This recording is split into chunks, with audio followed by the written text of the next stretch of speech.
Guys, good morning. Welcome back sa aking YouTube channel.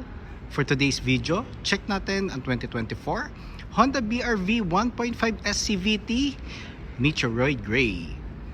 Guys, ito yung base model or entry level na automatic transmission ng ating Honda BR-V. Ang kanyang price is 1,150,000 pesos. So this is the second generation guys ng ating Honda BR-V. So tour ko na kayo ngayon sa ating featured unit for today. Guys, facelifted na to. So nilaunch siya last November 2022. So ano na siya, 1 year mahigit na sa market. Pero the good thing about sa ating Honda BR-V ngayon, mas mukha na siyang SUV compared dun sa first generation. Then ang daming improvement. So i-breakdown natin yan guys. So start tayo sa front portion. Yan. So for me personally, nagagandahan ako sa front portion ng ating Honda BR-V. Bakit? Kasi LED headlights na siya with daytime running lights. Then LED na ang kanyang fog lamps. Matte black front grille. Front accent garnish natin is honeycomb na rin. At the same time, kung manonotice nyo, ang kanyang front accent garnish is may resemblance doon sa previous model na Honda City variant. Then, ang maganda rin dito sa fog lamps natin, meron siyang garnish na matte black. Nagkakaroon siya ng mas aggressive look compare dun sa first generation. Then sa upper portion natin guys, sa taas ng headlight meron siyang chrome accent hanggang doon sa kabilang side. Then syempre yung Honda emblem natin. So pakita ko lang ulit yung front portion natin. Regarding naman sa engine guys, mas nag-improve siya compared dun sa first generation. Kasi double overhead cam na siya. So ang ating engine is 1.5 CVT or 7-speed automatic. Double overhead cam, 121 horsepower, 145 Newton meters of torque. Napaka-powerful yet fuel efficient ang ating engine. So sa mga uphill, kayang-kaya yan. So you can review naman or check it out sa Google or sa internet kung ano yung magandang review sa ating Honda BR-V compare sa mga competitors niya sa market. Then yun nga, na-encounter ko na rin kasi dito sa aming warehouse, nasa 5th floor, meron kaming mga steep na daan. So isa ang BR-V sa ginagamit kong unit paakyat. So proven and tested na siya na hindi kanya bibitinin pag nasa mga uphill na daan. Regarding naman sa ating alloy wheels, so two-tone siya, silver and black, 17-inch. Then naka-ventilated disc ang ating front brakes. MacPherson strap naman ang ating suspension sa harap. Ground clearance is 207 mm. Actually, pangalawa siya sa pinaka-highest na unit when it comes to ground clearance. Kasi ang pinakamataas natin is yung all-wheel drive na CR-V na turbo gas which is 208. So 1 mm lang naman ang difference. Yan. Then the good thing about kay Honda guys, wala tayong masyadong mataas na unit. Bakit? Para at least kung may kasama tayong elders or mga kids, yung access nila sa loob mas madali, hindi sila mahihirapan. Kasi masyadong mahirap din for other passengers pag sobrang taas ng unit mo. Then, side mirror natin is nasa pillar pa.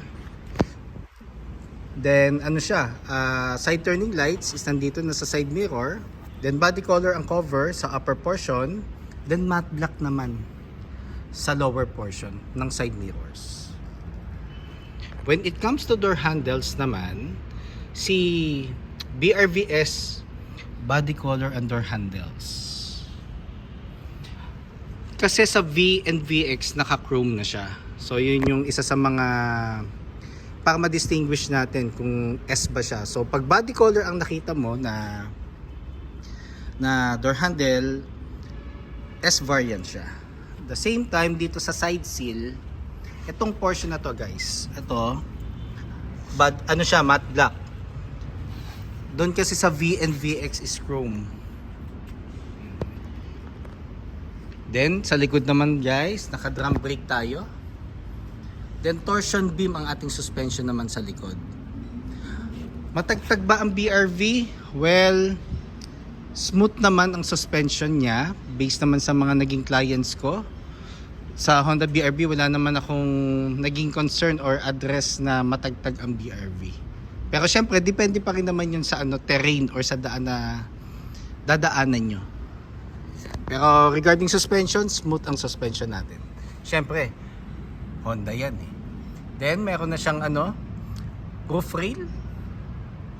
So just in case na gusto niyo magpalagay ng roof rack, meron na tayong mga nakaabang dyan na na mga holes para at least doon nyo iaano yung foundation ng roof rack. Shark fin antenna. Then pakita ko lang uli guys yung passenger side niya. Ayan. So for me personally, pag nakikita ko siya ng personal sa daan, nagagandahan ako kasi quality for for money or for the price, kasi yung features niya at the same time sabayan mo pa ng magandang looks. So winner na talaga siya sa presyo niya. Samahan mo pa na napakagandang makina. Ito naman ang kanyang back portion guys. LED tail lights sa tayo. Then meron na tayong reverse camera. Lahat ng variants ng BRV guys, meron siyang reverse camera. Yun nga lang, wala siyang backup sensor compared doon sa V and VX. Pero optional naman yun guys. So pwede natin palagyan pa rin naman ng backup sensor. Ang S variant, we offer installation dito sa aming dealership. I-assist ko kayo guys. Pakita ko lang ulit, back portion natin.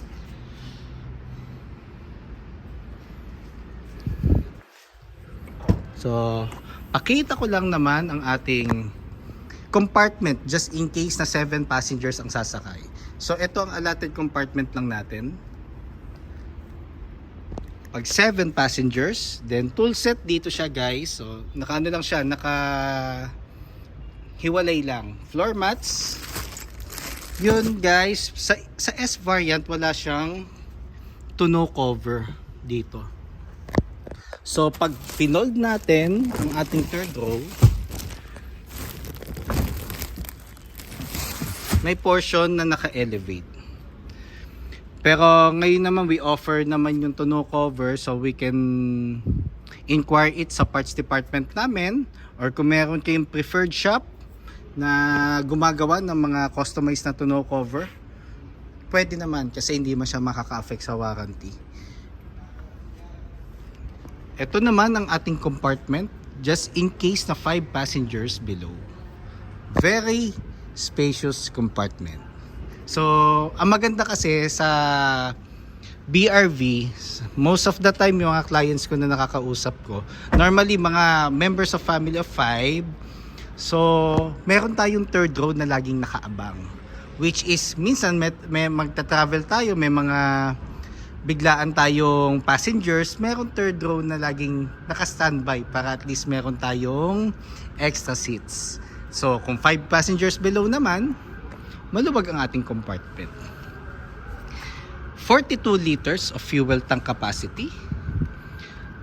Unleaded, yun lang ang rine-recommend ko, pero kung mag-higher octane kayo like 93, 95 or 97, depende sa gasoline station, pwede naman. Consistency, kailangan yun na ang octane na gagamitin natin. Hindi pwedeng mix lagi. 93 ngayon, tapos 91, 95, 97. Magkakaroon kasi siya ng effect sa engine. Tour ko na kayo ngayon sa ating second row. So sa door panels natin dito sa side, so urethane material siya.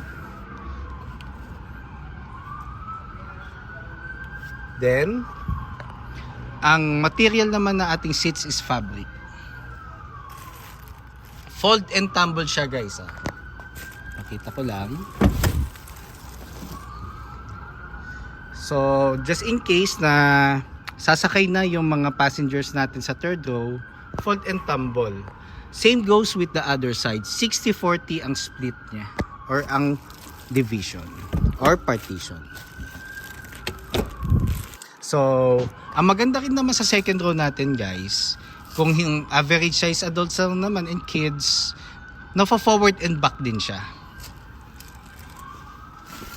Sakay lang ako sa likod. Ayan.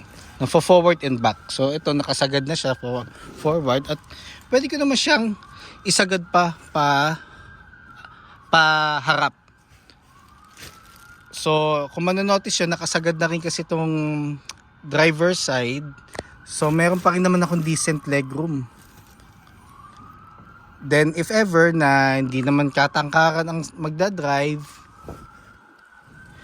pwede niyang adjust pa rin pa forward yung seats. So, normally, ang interior space naman natin is maximize, maluluwag ang units natin. Pero, lagi siyang didepende ang legroom natin sa mga height ng mga sasakay. So, pero mako-complement or mako-complain naman ng Honda yan kasi nga, isa sa mga best features ng Honda is yung maximize interior space. Then, pakita ko lang guys ang ating dome light which is halogen. Then, aircon blower. Yan. Normally, thermostat niya doon pa rin naman magagaling sa harap. So, meron tayong additional blower dito para at least mas mabilis ang paglamig ng unit natin kung may mga passengers tayo sa third row. Pero normally, kahit hindi mo buksan itong blower, kayang i-accommodate ng aircon sa harap yung buong cabin.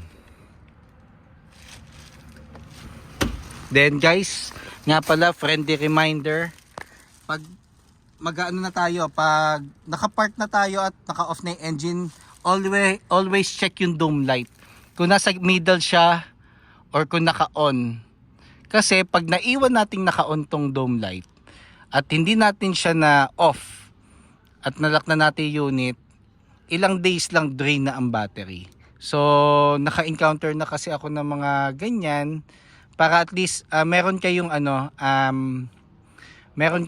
procedure na gagawin or habit na always check your dome light pag i-off na natin yung makina at ipapark na natin. Yan. So ito nasa gitna siya. So pag kinlose na natin ang door at nilock natin ang unit, normally mag-off yung dome light. Pero pag yan kinlose natin yung door at hindi nilock natin ang unit at hindi nag-off yung dome light, ibig sabihin may door pa na hindi sarado. Then guys, pakita ko lang ang ating front So, meron tayong dalawang smart key. Yan. So, pag nag-turn over kami na unit, dalawang smart key. So, keyless entry na siya, guys. The same time, may remote engine start na siya. Ang purpose ng remote engine start, pag na-park ka sa open space, then eventually, umaga, tanghali, or afternoon, basta may araw, ang tendency kasi niyan, mainit ang ating cabin. So, ang purpose nun is palamigin niya ang cabin para at least pagpasok natin, hindi na siya ganun kainit. Then, dito naman sa driver's side, meron tayong for the side mirrors, left and right adjustment of the mirrors itself, then knob, central door lock, window lock, and adjustment ng windows. Then, ang maganda rin pala kay interior ng Honda BRV is sa Door panel siya, may chrome finish. Actually silver pala, sorry guys. Silver accent.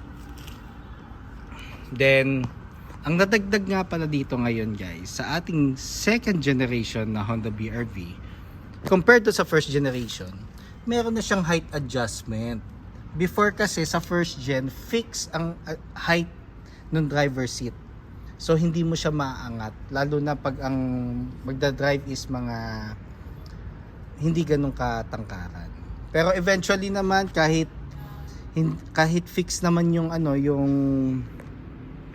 height ng seats ng driver side, madali mo pa rin magagamay naman ang pag-drive ng Honda. So yun yung mga naging feedback ko sa mga na-test drive at naging clients ko before. Then meron na rin siyang armrest. Finally, kasi dun sa previous generation o previous model wala pa siyang armrest. Ngayon meron na. So tour ko na kayo ngayon guys dito sa ating dashboard and panel and steering wheel. So sa steering wheel natin guys, urethane texture, audio control with hands-free telephone assist. Then ano na guys, analog. At the same time, meron tayong digital portion dito sa center for the panel. Then dito naman sa side, kung makikita nyo, yung off or ito, yung nakikita nyo, it's vehicle stability assist. So it will give you more stable maneuvering, the same time yung traction niya. Normally naman pag in-on mo yung engine, naka-default on na yan. So mas ina-advise namin wag mo siyang i-off for your safety na rin. Then sa baba guys, nandyan yung gas lid which is yung color white. Then sa baba naman yan yung hood. So ano mo lang siya, ipupull mo lang siya para mag-open yung gas lid, the same time yung hood. Start ko lang guys para at least makita nyo yung panel. So ito yung smart key nasa pocket ko. So pag naiwan natin yung smart key nga pala guys sa loob, hindi maglalak yung unit. Apakan natin yung brake, then press start. So pag hindi natin inapakan ang brake, iilaw lang yung panel at may kakaroon ka ng reminder na kailangan apakan mo muna yung preno para mag-start yung sasakyan. So ito yung panel natin guys. Ayan, digital panel, may gear indicator na rin siya dyan.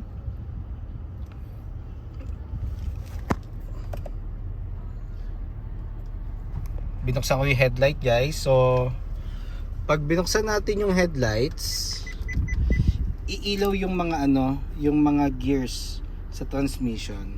Ayan. So meron na siyang illumination. Pero pag in-off ko yung yung headlight, mawawala rin yung ilaw. Pero normally, titingin tayo sa panel kung anong gear tayo.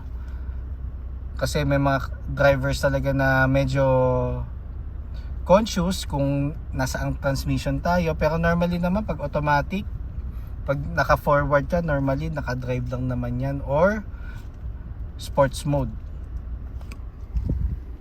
Kasi dito nga pala sa transmission guys, marami tayong sa baba ng drive. So may park, reverse, neutral drive, sports mode. It will give you intense RPM, mas mabibigyan kanya ng additional speed. Pero expect nyo guys, mas magko-consume siya ng gasoline. So for me naman personally, kahit nasa expressway ka, drive lang, mako-comply na ni Honda BR-V yung speed na gusto mo. And low gear. Then dito sa likod ng steering wheel, meron tayo for the wipers and for the headlights and fog lamps. Touchscreen audio unit with Apple CarPlay, Android Auto ready. Bicord pa siya guys. Aircon buttons. Ito yung fan. Ito yung thermostat. Ventilation. Then, sa lower portion naman, sa baba ng aircon natin guys, hindi ko maano. Yan. Meron tayong power outlet na 12 volts. So, kung magpapaligay kayo ng dashcam, pwede na dito guys. Basta plug and play. Then, for the mirroring and charging ng cellphone, so dalawang USB port. Portion dito kung gusto niyo lagay yung cellphone or wallet. 2 cup holders. Handbrake. So kung mag-handbrake tayo guys, yung pinakasagad. Wag lang yung masabi nating nakaangat lang yung handbrake kasi may tendency mag-move pa rin yung sasakyan. Console box. So coins, car cents or anything na pwede nyo pa ilagay, pwede dito. Then glove box. Sa glove box, normally warranty booklet, owner's manual, insurance policy just in case meron kayong hard copy. And ang pinaka-importante, yung copy ng ORCR na hindi expired. Yan ang mga ilalagay nyo sa glove box. Tapos meron tayong visors dito, which is meron na ring vanity mirror.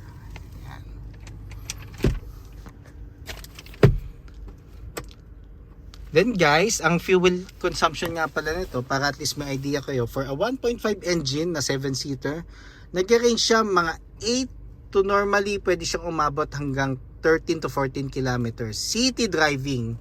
Pero yung 14 kasi, pag maluwag ang traffic condition for city. Pero pag highway, pwede siyang umabot ng 14 kilometers and up. Normally naman doon mo makikita ang fuel efficiency ng isang sasakyan pag mga rektahan or mga long drive. So, based naman nga uli sa sinabi ko kanina sa mga na-experience ko na nag-avail sa akin or nag-purchase ng Honda BR-V, wala naman ako na-encounter na or even kahit mga CR-V na malakas sa gas consumption yung Honda. So, namimit naman ng Honda ang expectation when it comes to gas consumption, which is a very very good thing. For ngayon, lalo na ngayon, ang mahal ng gasolina. So, thank you Honda for making vehicles na fuel efficient.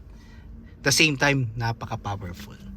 So guys, pag magpapa-appointment kayo, don't hesitate to call or text 0906-386-8937 or you can visit me at 141 Quezon Avenue, Quezon City. Then kung sakali man meron kayong inquiries for low down payments, bank POs or cash payment terms for discounts, additional freebies, even parts, kahit hindi kayo mag-avail ng sasakyan sa akin, i-PM nyo lang ako or i-text nyo ako guys, or mag-comment kayo sa comment section. Tutulungan ko kayo, even service appointments. Don't hesitate to call or text dun sa number na binigay ko. Ulitin ko, 0906-386-8937 or visit us at 141 Quezon Avenue, Quezon City. Then, if ever kasi guys, minsan nasa labas ako, so just in case, inform nyo lang po ako siguro a day before kung nagpa-plan kayo mag-visit dito sa sa aming dealership para ma-assist ko kayo personally, kasi I love talaga na ako yung nag-a-assist personally sa mga clients ko or sa mga inquiries para ma-explain ko lang ng maayos or makita nyo ng personal yung mga units. Yan, yun yung mga gusto ko na ginagawa as a sales agent. So guys, kindly subscribe na rin nga pala sa aking YouTube channel para maging updated lang sa mga susunod na videos guys. And palike na rin na aking Facebook page, Honda Cars Quezon City, Best Deals by Ross Oliver Cruz. So, yun lang guys. Thank you and God bless.